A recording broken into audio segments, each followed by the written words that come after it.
ladies and gentlemen. Hello and welcome back to Metal Meditations. After what has been a very long hiatus, and with a new streamlined format, where we're going to be just looking at an album a week, and not necessarily just newer albums like we were always doing in the past. Some will be new albums, some will be classics, some will be the best albums you've never heard. In this case, here's one of the best albums that you probably have heard, but maybe haven't thought about in a while. Today we're going to talk about Black Sabbath's Dehumanizer. Listening to Dehumanizer, I noticed that a lot of the songs were faster. It was also pretty heavy. Dark, gritty, and in comparison with, say, the first two albums that Ronnie James Dio did with Black Sabbath back in the early 80s, I would almost submit that this is what Sabbath would have sounded like had Dio been with them back during the Ozzy years. Compared to the Ozzy years, the songs on this album do seem quite a bit faster. And that was true of the entire Dio era Black Sabbath, starting with Heaven and Hell back in 1980. And speaking of which, this album came a full decade, or almost a decade, after this lineup had broken up in the first place. A brief recap here. 1979, Ozzy Osbourne gets fired. Dio joins Black Sabbath. They record Heaven and Hell. That works out good. So they record Mob Rules, but only after they fired Bill Ward. So at this point, the lineup is Tony Iommi, Geezer Butler, now Vinny Appice on drums instead of Bill Ward, and Mob Rules was the second album for keyboardist and backing vocalist Jeff Nichols, who would be with the band for about forever and a week after that. And in the early run-up to this beast, Iommi was the only original member of the band left. The ever-faithful Nichols was still with him, but through the 80s, they had this rotating cast of characters, pumping out some damn fine records, but not having a whole lot of commercial success. While Sabbath was releasing a lot of amazing albums and not getting anywhere commercially, Dio was doing amazing with his first few albums under the self-entitled band Dio. Very creative name there. Albums such as Holy Diver and Last in Line. With which he had a lot of commercial success right at first, but by the time 1990 or so rolled around, his commercial success was also petering out, and I think maybe 5 people, including myself, actually bought a copy of Lock Up the Wolves. So that put him about where Black Sabbath was. So right around this period of time, both vocalist Tony Martin and bassist Neil Murray were unceremoniously booted out of Black Sabbath in order to bring back original bassist Geezer Butler and Ronnie James Dio on vocals. Now at the time, drummer Cozy Powell was still kind of tagging along, and apparently not getting along with Dio any better than he had back when they were in Rainbow together. But then he was in a horse accident. Yeah, I'm not kidding, a horse accident. The thing actually rolled over on top of him and broke something or other. So he wasn't able to play on the record anyway, and they got back Vinny Appice completing. How does a horse roll over on top of a person? How is that possible? Was he laying on the ground beside I'm pretty sure he was on the horse. I see. But still. No, you hadn't heard that story? That's what happened, yeah. Oh. Yeah, Cozy Powell was totally in the band when they started writing this album. Okay. And apparently not very happy about Ronnie Dio's inclusion. As a matter of fact, I remember reading an interview where somebody or others said that when he was informed Dio would be returned to the band, and remember, Cozy Powell worked with Ronnie James Dio back in Rainbow in the late 70s. Apparently what he said was, and I quote, "If that little cunt says anything to me, I'm going to hit him." Okay, scary.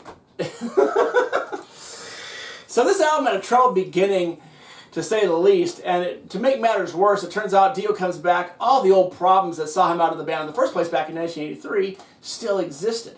Yeah, well, how did they not expect that? Generally, problems don't just go away without being fixed. Well, you're not wrong, but it got to a point where apparently they told Dio that they were going on a little hiatus.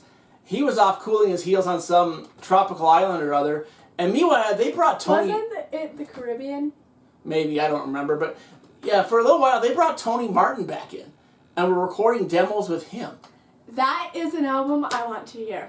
Well, yeah, totally. Apparently, if what I've heard is true, they actually did record a bunch of stuff. Maybe not actual final studio versions, but at least demos.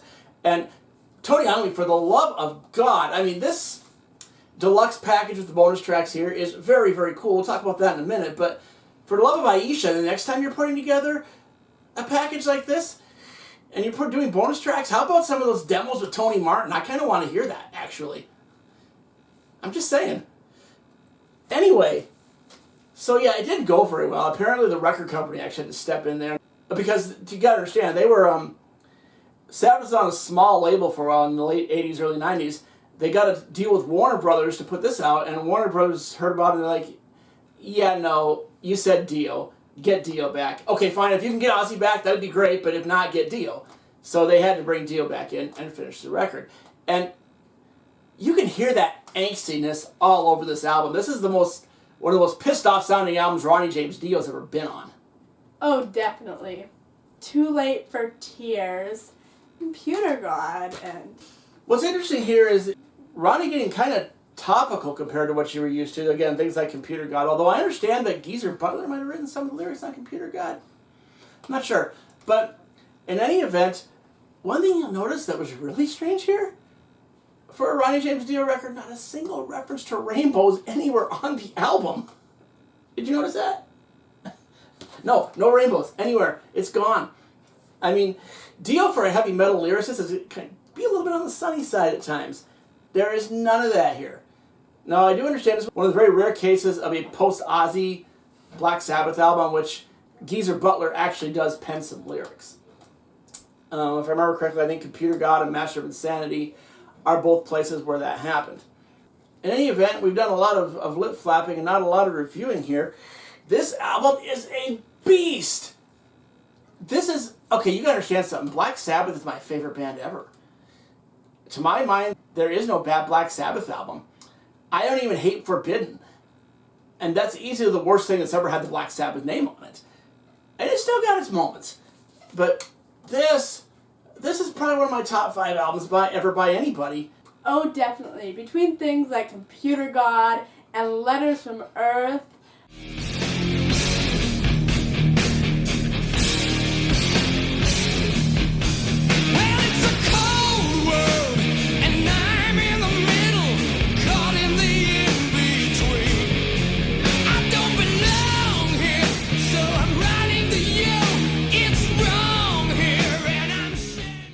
Or especially Sins of the Father and Too Late. Oh, you also love Sins of the Father?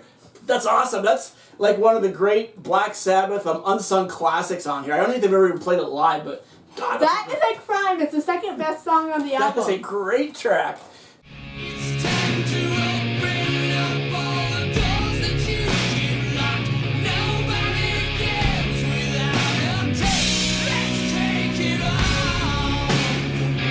Oh, you've been twisted into pieces by the hands of your emotions. Best song on here, I would say Computer God, no questions asked.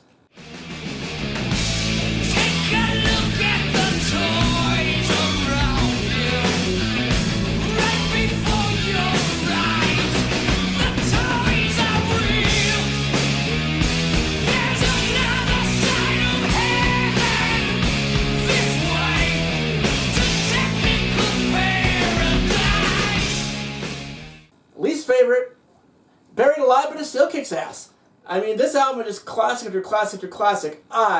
After All the Dead, which, by the way, I thought it was really cool when I saw them in 2007, and they open with that friggin' thing. Master of Insanity, Time Machine from the Wayne's World movie. I mean, holy crap, what a great record. My favorite song has to be the ballad Too Late.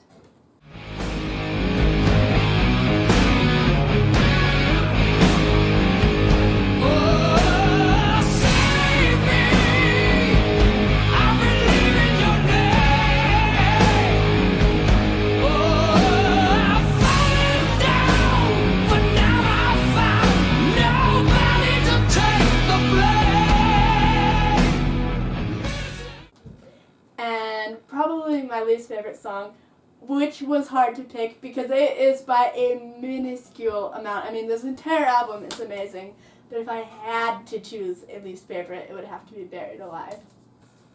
Oh, we're in agreement on that at least.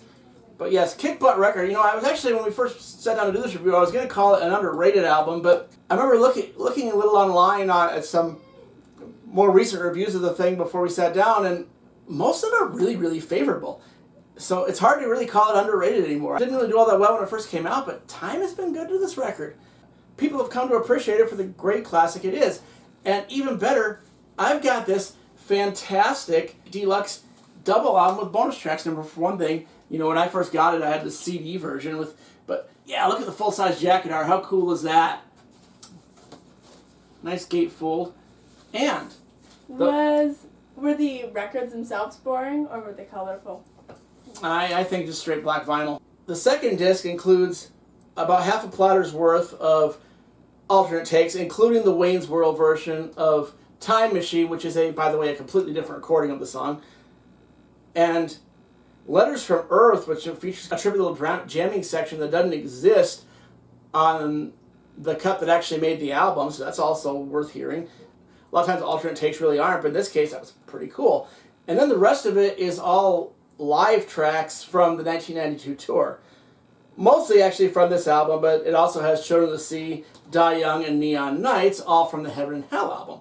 If you haven't heard this or don't have a copy, go out and get one right now. You do not want to miss out on this absolute classic platter and our album of the week. Dehumanizer. We'll catch you next week with next week's album of the week, which I believe we're planning to do the new Queensrÿche record? Yeah. Mm-hmm. All right, well, until we meet again, crank it up a little louder. Under pressure, locked in cages, a prisoner.